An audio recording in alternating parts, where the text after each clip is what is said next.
Hello అండి, నా channel official ఛానల్లోకి మీ అందరికీ కూడా స్వాగతం. సో ఈరోజు మన వీడియో ఏంటి సో చాలామంది అడుగుతున్నది కలశ స్థాపన ఎప్పుడు చెయ్యాలి, ఎలా చెయ్యాలి, అలాగే మనం ముఖ్యంగా పాటించాల్సిన పరిహారం ఏంటి. ప్రతి ఒక్క కుటుంబంలోనూ నవరాత్రులు జరుపుకునే అమ్మవారి పూజ జరుపుకుంటారు కదా, మనం ఫోటో పెట్టైనా చేసుకోవచ్చు.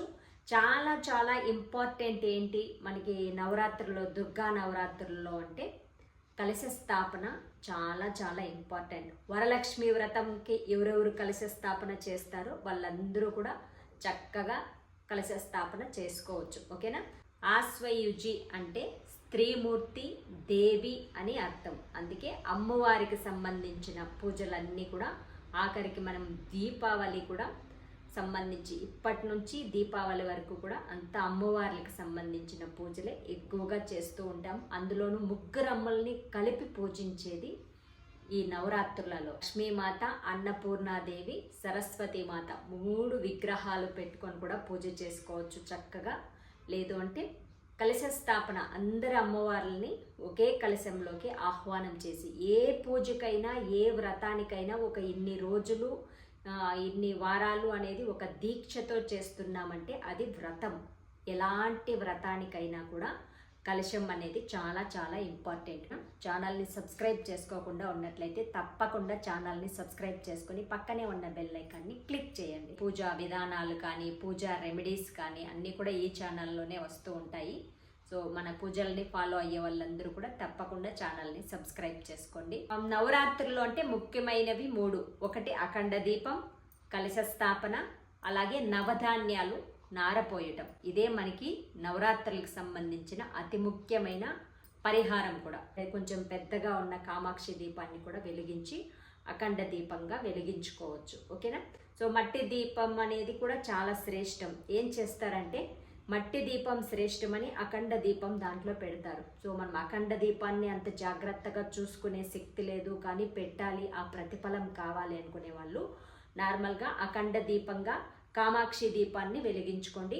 పెద్దగా ఉన్నదాన్ని కింద అడుగు భాగంలో ఒక ప్లేట్లో వాటర్ పోయండి. అంటే 9 రోజులు వెలగాలి కాబట్టి సో దీపం మనకి చాలా వేడి కాకుండా ఉండడానికి కింద వాటర్ ప్లేట్లో పోసి దాంట్లో మనం కామాక్షి దీపాన్ని పెట్టి వెలిగించుకోండి.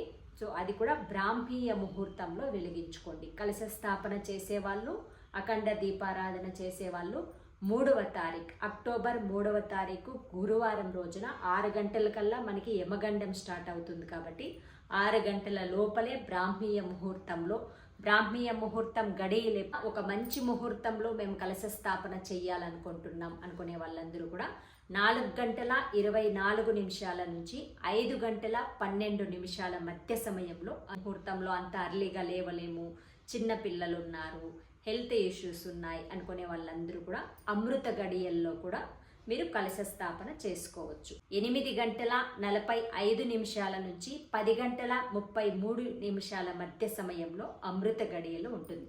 సో ఈ గడియల్లో కూడా మీరు కలశ స్థాపన చేసుకుని అలాగే అఖండ దీపాన్ని కూడా వెలిగించుకోవచ్చు. కానీ నార్మల్గా కొంతమంది టెంపుల్కి వెళ్ళి వచ్చేస్తూ ఉంటారు, ఇంట్లో జస్ట్ నార్మల్ నిత్య పూజ ఎలా చేస్తారో అలా చేసుకుంటూ ఉంటారు.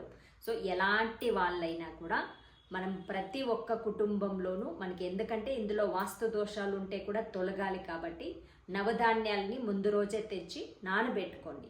సో ఆ నైట్ అంతా కూడా నానబెట్టుకుని నెక్స్ట్ డే మనకి ఇంట్లో పూజా ప్రాసెస్ అంతా మార్నింగ్ అయిపోతుంది. ఈ 9 రోజులు ఎవరైతే నియమనిష్టలతో, భక్తి శ్రద్ధలతో, సో మనము ఆర్భాటాల కన్నా భక్తి ఇక్కడ ప్రధానం, ఎవరైతే చేసుకుంటారో వాళ్ళకి తప్పకుండా అమ్మవారి అనుగ్రహం అనేది కలిగి తీరుతుంది.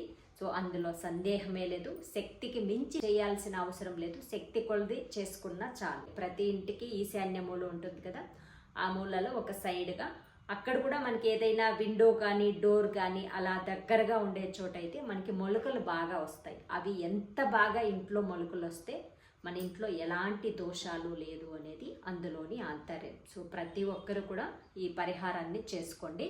సో అది మీరు నవధాన్యాలని నానబెట్టుకోండి, అలా అట్టముక్కలు ఏర్పాటు చేసుకొని దానిపైన మట్టి, మీ భూమిలో ఉన్న మట్టి అయితే మరింత శ్రేష్టం. మళ్ళీ ఆ మట్టిని తీసుకువెళ్ళి మీ భూమిలోనే వేస్తారు కాబట్టి అభిజిత్ ముహూర్తం అయితే చాలా చాలా శ్రేష్టం. సో మనకి ఈ 2 ముహూర్తాలు కుదిరిన వాళ్ళు అభిజిత్ ముహూర్తంలో కూడా కలశ స్థాపన అనేది చేసుకోవచ్చు. కాకపోతే 12 గంటల లోపల చేసుకోవాల్సి ఉంటుంది. 2 గంటల 35 నిమిషాల నుంచి 12 గంటల 23 నిమిషాల వరకు మధ్యాహ్నం ఆ టైమింగ్లో మనకి అభిజిత్ ముహూర్తం వస్తుంది. ఆ టైమింగ్లో నార పోసే వాళ్ళందరూ కూడా నవధాన్యాలను ఎవరెవరు నానబెట్టి ఉంచుకున్నారో రెడీగా వాళ్ళందరూ కూడా తప్పకుండా ఈ గడియల్లోనే అభిజిత్ ముహూర్తంలో శ్రీరామచంద్రమూర్తి పుట్టిన టైం ఆ ముహూర్తంలో మీరు వీటిని నార పోసుకోండి.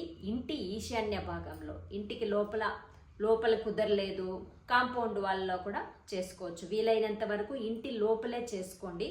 సో పూజా మందిరంలో చక్కగా ఎండ వస్తుంది, చక్కగా మాకు గాలి వెలుతురు ఎండ అన్నీ కూడా పూజా మందిరంలో ప్రతిరోజు పడుతుంది అంటే పూజా మందిరంలోనే చేసుకుంటే మరింత శ్రేష్టం. అంటే మనకి మొలకలు ఎంత బాగా వస్తే మనకి ప్రతిఫలం అంత బాగా వచ్చింది అనేది ఇందులోనే అంటారు. కలశ స్థాపనలోకి ఏమేం వేయాలి, అతి ముఖ్యంగా నవరాత్రుల్లో దుర్గా భవానీని పూజిస్తాం కాబట్టి లెమన్ అనేది తప్పకుండా వాటర్లో వేయాలి.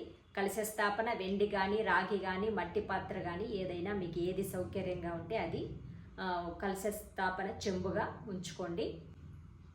పసుపు, కుంకుమ, జవ్వాదు, పచ్చకర్పూరము, అక్షతలు, అలాగే జాజికాయ మనకి నార్మల్గా టీలో అంతా యూస్ చేస్తూ ఉంటాం కదా, జాజికాయ వేయండి.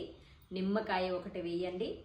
2 యాలకులు, 2 లవంగాలు, 1 రూపాయి కాయిన్ కూడా ఆ వాటర్లోకి వేయండి. మీరు ఏ చెంబులో అయితే కలశ స్థాపన చేస్తారో ఫ్రెష్ వాటర్, ఎలాంటి ఎంగలి పడని ఫ్రెష్గా ఉన్న వాటర్ని పట్టుకొని సో అందులో మామిడాకులతో కానీ తమలపాకులు కానీ కలశాన్ని ఏర్పాటు చేసి కొబ్బరికాయ, బాగా పండిన కొబ్బరికాయని ఉంచి కలశ స్థాపన అనేది చేసుకోండి. 9 రోజులకి 9 రంగుల వస్త్రాలు అమ్మవారికి ధారణ చేసి 9 రకాల ప్రసాదాలతో అమ్మవారిని పూజించుకోవచ్చు. ఎవరెవరి శక్తి కొద్దీ. లేదు మేము అన్ని రకాల ప్రసాదం చేయలేము అనుకున్న వాళ్ళు క్షీరాన్నం కానీ, బెల్లం పరమాన్నం కానీ, పులిహోర కానీ వీటిలో ఏది మీకు సౌకర్యంగా ఉంటే అన్నప్రసాదము అనేది చాలా చాలా ఇంపార్టెంట్. సో అవేమి చేయలేం, చక్కగా అన్నం వండండి, కొద్దిగా నెయ్యి వేసి బెల్లం వేసి కూడా అమ్మవారి దగ్గర ఉంచి ప్రసాదంగా నైవేద్యంగా చూపించి పూజ చేసుకోవచ్చు. దీపారాధన ఎలా చేస్తారో అలా చేసుకుని లలితా సహస్రనామాలు కానీ, కనకదార స్తోత్రం కానీ, లక్ష్మీ కటాక్షం అమోఘంగా కలగాలి అని కోరుకునే ప్రతి ఒక్కరూ కూడా కనకదార స్తోత్రాన్ని మార్నింగ్ 8 గంటల లోపల ప్రాతకాల సమయంలో కానీ, బ్రాహ్మీయ ముహూర్తంలో కానీ చదివి చూడండి. ప్రతిరోజు కూడా 3 సార్లు ఎంతటి అద్భుతమైన ఫలితాలు కలుగుతుందో మీరే చూస్తారు.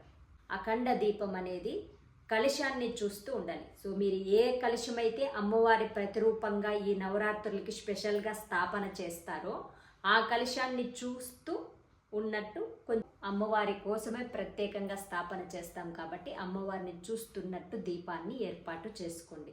ఇది చాలా చాలా శుభప్రదం. అది అఖండ దీపం అయితే ఇంకా శుభం. సో కామాక్షి దీపం కూడా అంతే పవర్ఫుల్ కాబట్టి అఖండ దీపానికి ఎక్కువ నియమాలు పాటించాలి. ఒకవేళ మధ్యలో కొండెక్కిందనుకోండి అది మళ్ళీ మన మైండ్లో నెగిటివ్ థాట్స్ అనేది వస్తాయి కాబట్టి కామాక్షి దీపాన్ని వెలిగించుకోండి. సో ఇదండి ఈరోజుటి వీడియో.